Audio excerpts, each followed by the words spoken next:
बिस्मिल्लाहिर्रहमानिर्रहीम। अस्सलाम वालेकुम। मैं हूं बुशरा सदीकी और आप देख रहे हैं मेरा यूट्यूब और फेसबुक चैनल। वो मेरे ख्वाब से डरते थे, मैं उनको ख्वाब सुनाया। किसके ख्वाब से डर रहे हैं? जवानों के ख्वाब से डर रहे हो। मुराद सईद और मुराद सईद जैसे कई जवान जो एक शऊर, एक ख्वाब देखकर इस मुल्क की अमन की जंग के लिए, इस मुल्क की अमन की बका के लिए बाहर निकले हैं, कि आप उनसे डर रहे हो। आपको किससे खतरा है? आपको किस चीज से डर लग रहा है? उस शख्स से डर लग रहा है जो अमन की बात करता है, जो कहता है कि अब हम और जनाजे नहीं उठाएंगे। आपको उस शख्स से खतरा है। आपको उस शख्स से खतरा है जो मोहब्बत का पैगाम दे रहा है। आपको उस शख्स से खतरा है जो लोगों की बात कर रहा है, जो अवाम की बात कर रहा है, जो अवाम के बुनियादी मसाइल की बात कर रहा है, जो अवाम के बुनियादी हकूक की बात कर रहा है। आपको उस शख्स से डर है। किससे डर है आपको? आपको एक मुराद सईद, वो एक जवान जो कि मोहब्बत की बात करता है, जो कहता है कि बस अब और दहशतगर्दी नहीं, बस अब और खून खराबा नहीं। आपको उसकी इस बात से डर लग रहा है? आपको किस बात से डर लग रहा है जो आप लोग ने बंद कमरों में ये फैसला करते हो कि मुराद सईद आपको जिंदा या मुर्दा चाहिए? आपको किससे डर लग रहा है? इस मुल्क में एक मुराद सईद नहीं पैदा हुआ। इस मुल्क ने मुराद सईद ने अपने जैसे कई जवान पैदा कर चुका है। कितने जवानों पर उंगलियां उठाओगे? कितने जवानों को पकड़ोगे? कितने जवानों को नामालूम जगहों में, मुकामात में शिफ्ट करोगे? किससे डर लग रहा है आपको? आपको डर लग रहा है कि कहीं ये जवान, ये कहीं ये मुराद सईद कल को मुल्क की बागडोर ना संभाल ले और आपके बच्चों का मुस्तकबिल, जिसको आपने ताबनाक और रोशन देखना चाह रहे हो, कहीं वो किसी गैर मुल्क में बैठकर अपने घरों में और महलों में ना दबक कर बैठ जाए। आपको ये डर लग रहा है? आपको डर लग रहा है कि बिलावल और मरियम, जिनको आपको लगता है कि मुल्क के अगले प्राइम मिनिस्टर तो सिर्फ यही हो सकते हैं, कहीं कहीं मुराद सईद और उसके जैसे जवान उनकी कुर्सियां ना छीन ले, उनकी पोजीशन ना छीन ले। आपको ये डर लग रहा है? आप वो जो इतनी मेहनत कर रहे हो कि किसी तरह इतने 10 सालों की प्लानिंग्स बनाकर बैठे हो कि किसी तरह बिलावल को इस मुल्क का मुस्तकबिल बना दिया जाए। आपको डर लग रहा है कि कहीं मुराद सईद जैसा जवान उसको मुकाबला, उसको टक्कर ना दे दे। आपको इस टक्कर से डर लग रहा है। आपको डर लग रहा है कि कोई शख्स वाकई उस जगह आकर ना बैठ जाए जो रूल ऑफ लॉ की बात करे, जो अवाम की बात करे, जो अवाम को आगे बढ़कर, अवाम का हाथ थाम कर उनको आगे लेकर जाए, जो इस मुल्क को आगे लेकर जाए। आपको डर लग रहा है कि कहीं मुराद सईद अगर आ गया और उस जैसे जवान आगे बढ़ गए तो रूल ऑफ लॉ की हुक्मरानी होगी। कहीं आपको डर तो नहीं लग रहा कि कहीं आप रूल ऑफ लॉ जब कानून के नीचे ना आ जाए? क्योंकि आप लोगों ने तो हमेशा कानून के ऊपर रहे हो। कानून आपके घरों की जो है बांदी बनकर रही है हमेशा से। आपको डर लग रहा है कि कहीं मुराद सईद और मुराद सईद जैसे जवान आ गए तो फिर कहीं रूल ऑफ लॉ की बात ना हो। आपको डर किस बात का लग रहा है? आप क्यों मुराद सईद की जान लेने पर तुले हुए? कहीं आपको ऐसा तो नहीं लगता कि मुराद सईद के जो अरशद शरीफ के साथ आपने सलूक किया, उसके सारी सबूत, उसकी सारी चीजें मुराद सईद के पास मौजूद है, इसलिए आपको डर लग रहा है? या आपको इसलिए डर लग रहा है कि जो पिछले 6 महीने से जो चीख चीख कर कह रहा था कि KPK में फिर से दहशतगर्द आ रहे हैं, उसको पता है कि वो दहशतगर्द कहां से आ रहे हैं? आपको इसलिए डर लग रहा है मुराद सईद से कि वो ये बता ना दे कि ये दहशतगर्द आ कहां से रहे? या फिर आपको इसलिए डर लग रहा है कि जो रिजीम चेंज ऑपरेशन आपने किया था, ये जो आपने रिजीम चेंज ऑपरेशन किया था, उसकी सारी चीजें, उसके सारे हकायक से मुराद सईद अच्छी तरह वाकिफ है। आपको किस लिए डर लग रहा है मुराद सईद से? जो आपने कल कहा कि आप जो है लेवीज जो है उसके थ्रू ऑपरेशन करोगे, मुराद सईद को पकड़ोगे। कोई वो दहशतगर्द है? क्या किया है उसने मुल्क में भाई? कौन सा ऐसा जुर्म कर दिया है जिसके लिए आप उसको इस तरह, जिस तरह किसी दहशतगर्द को भी नहीं पकड़ते, आप उस तरह पकड़ने की उसको प्लानिंग कर रहे हो? आपके मालाकंड के पुलिस अफसरान ने क्या कहा है कि हम जानते हैं ये गलत है लेकिन हम मजबूर हैं, क्या करें?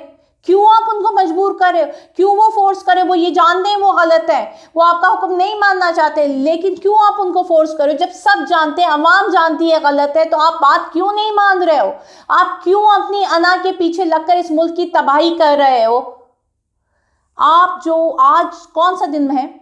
हाँ जी, आज है प्रेस फ्रीडम डे भाई, जिस पर शहबाज शरीफ ने बड़े बयानात भी दिए हैं किस बात की फ्रीडम की बात कर रहे हो? जिसमें आपने अरशद शरीफ को कत्ल कर दिया था, आप उस फ्रीडम की बात कर रहे हो, या उस फ्रीडम की बात कर रहे हो जो आप अपने टाउट सहाफ़ियों के थ्रू इस मुल्क में जो है प्रोपेगेंडा क्रिएट करते हो?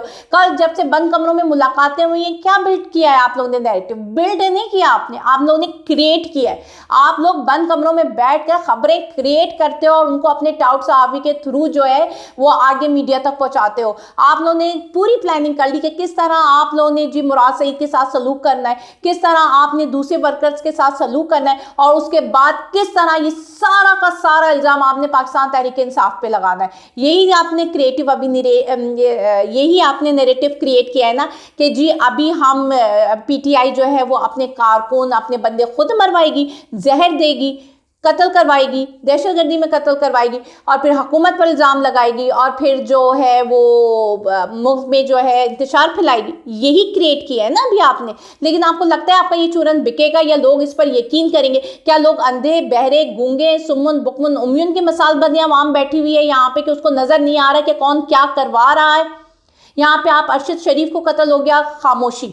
आप फ्रीडम की बात कर रहे हो ना, आज़ादी की बात कर रहे हो, जिसमें आपके शहबाज शरीफ ने कहा कि जी ये वॉच डॉग हैं जो ट्रांसपेरेंसी और डेमोक्रेसी में बड़ी मददगार करते हैं। तो आपने वॉच डॉग तो रखे ही नहीं, आपने तो इनको प्रोपेगेंडा क्रिएट करने की मशीन बना दी। और जो सच बोलता है वो मुईद पीरज़ादा या साबिर शाकिर की तरह उसको मुल्क बदर होना पड़ता है, या अरशद शरीफ की तरह उसको कत्ल होना पड़ता है, या फिर इमरान या सदीक जान की तरह जेल जाना पड़ता है। फिर आप मनाते हो मुल्क में आज़ादी सहाफ़त का दिन, फ्रीडम ऑफ प्रेस का दिन मनाते हो। ठीक है, हमने आपको कल ही बता दिया था कि मुज़ाकरात नाकाम होंगे, नाकाम हो गए, क्योंकि ये शो ऑफ था, ये टाइम वेस्ट था। मुझे समझ ही नहीं आया था ये शुरू क्यों हुए थे, सिर्फ 3-4 दिन लटकाने के लिए। हम बार बार कहते हैं मुज़ाकरात नाकाम होंगे और वो हो गए। अब बॉल चली गई चीफ जस्टिस के कोर्ट में। अब देखते हैं कि उमर अता बंदियाल क्या फैसला करते हैं। अगर उमर अता बंदियाल साहब कोई सख्त फैसले का मतलब है आइन के मुताबिक अगर वो कोई फैसला नहीं लेते तो फिर समझ लीजिए कि मुल्क में मार्शल लॉ है।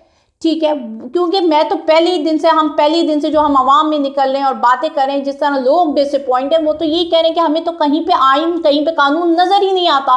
तो अगर ये फैसला आज नहीं आता है, कोई भी कानून आइन के मुताबिक फैसला नहीं होता और किसी हमें ट्रक की बत्ती के पीछे लगा दिया जाता है, तो समझ लीजिए कि मुल्क में मार्शल लॉ है। दूसरी तरफ आपने खबरें ये भी सुन रहे होंगे कि जी फिर से काजी साहब ने कहा है कि कुछ जजेस को प्रमोट किया जाए, उस पर भी एक बहस चल रही है। तो असल में ना ये ग्रुप आज से नहीं, चौधरी इफ्तिखार ग्रुप और उनकी बाकियात, जिसमें काजी साहब हैं, और एक ग्रुप है साकिब निसार, अता बंदियाल, खोसा और गुलजार साहब का।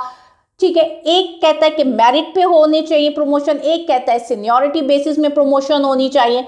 अब यहाँ पे जो मुकाबला है वो सीनियरिटी वर्सेस मेरिट है। अता बंदियाल और साकिब निसार मेरिट पे लाते हैं, वो कहते हैं कि जिसने क्वालिटी जजमेंट दी गई है, जिनके अच्छे फैसले हैं, उनको आगे ले आए जाए। दूसरे कहते हैं कि उनके जी जैसी भी जजमेंट उन्होंने, चाहे अपने पूरे टेन्योर में कोई जजमेंट अच्छी दी हो ना दी हो, उनको बस जी आप आगे कर दो। अब असल में ये जंग ये, अब इलेक्शन भी क्यों नहीं चाहते, वो इस वजह से नहीं चाहते क्योंकि रिजीम चेंज के बाद जहाँ जो कमीशन होता है, जुडिशल कमीशन जो प्रमोशन करता है रिजीम चेंज के बाद, उसमें जो काजी ग्रुप है उसकी ज़रा अक्सरियत ज़्यादा हो गया है, क्योंकि उसमें अटॉर्नी जनरल, वजीर कानून इनका हो गया है, तो उनकी अक्सरियत ज़्यादा है। लेकिन अगर इलेक्शन हो जाते हैं और पाकिस्तान तहरीक इंसाफ हुकूमत में आ जाती है, तो फिर से अक्सरियत किसकी ज़्यादा हो जाएगी? दूसरे ग्रुप की ज़्यादा हो जाएगी जो मेरिट बेस्ड प्रमोशन चाहता है। तो फिर इनका तो नुकसान ही है, तार साहब का नुकसान है कि जब उनके मुताबिक जजेस ही प्रमोट नहीं होंगे तो फिर उनके ग्रुप का, उनके जो भी एक जो बुकला ग्रुप होता है उस ग्रुप का तो नुकसान ही नुकसान है। तो इस वजह से इलेक्शन तो कोई नहीं चाहता। अब इलेक्शन कोई क्यों नहीं चाहता? क्योंकि आवाम की बात नहीं कर रहे, इनके अपने मफादात। इलेक्शन ये इसलिए नहीं चाहते कि वो चाहते हैं कि जो चोरों का टोला है ना वो वापस में आ जाए। कौन सी चोरों का टोला है? जिसके बारे में हमें सुनाते रहे, पढ़ाते रहे, लिखाते रहे कि ये चोर हैं, ये मिस्टर 10% है, इन्होंने करप्शन करके जायदादें बनाई है, इनके बाहर जितने भी बिजनेस हैं, जितने भी महलात हैं, ये अवाम के खून पसीने की कमाई है। आज उनको कहते हो कि यही तुम्हारे लिए बेहतरीन चॉइस है। असल में बात थी, अब बात क्या है कि इनको क्यों बनाना चाह रहे हैं? क्योंकि जब इमरान खान की हुकूमत आई ना तो जो इनको बनाना चाह रहे हैं उनको पता चल गया यार रूल ऑफ लॉ आ जाएगा, इस मुल्क में कानून की हुक्मरानी हो जाएगी, इस मुल्क में आवाम की बातें सुनने लगेंगी, तो वो जो हमने एक पुतली तमाशा लगाते हैं वो कौन कैसे लगाएंगे? वो जो हम डोरियां हिला हिला कर लोगों को चलाते हैं वो तो हम नहीं चला पाएंगे। और ना इस तरह मुराद सईद जैसा जवान या इमरान खान जैसा बंदा जो है वो डोरियों में नाचेगा। डोरियों में कौन नाचेगा? वो लोग जो करप्शन करते हैं, वो लोग जो चोरी करते हैं, उनको ब्लैकमेल किया जा सकता है। ठीक है, तो अब ये सबके मफादात में, अवाम के मफादात का कोई नहीं सोचा। यहाँ पे बिजली महंगी हो गई है, आटा महंगा हो गया है, मजदूर मर रहा है, मजदूर के पास दिहाड़ी नहीं है, उसका कोई नहीं सोचा। सोच क्या रहे? अपने मफादात का। ये सारा नेक्सस आप दूर से जितने भी ताने माने मिला लेना, इलेक्शन नहीं होने चाहिए, क्यों नहीं होने चाहिए, किस लिए नहीं होने चाहिए, उन सब को बस यही डर है कि हमारी हुक्मरानी ना चली जाए, हमारी हम जो 75 सालों से हुकूमत करें कहीं हमारी ताकत में कमी ना आ जाए। तो इसलिए वो एक चोरों के टोले के थ्रू अपनी ताकत को दोबारा से मनवाना चाहते हैं। लेकिन क्या अवाम अब ये ताकत मानेगी?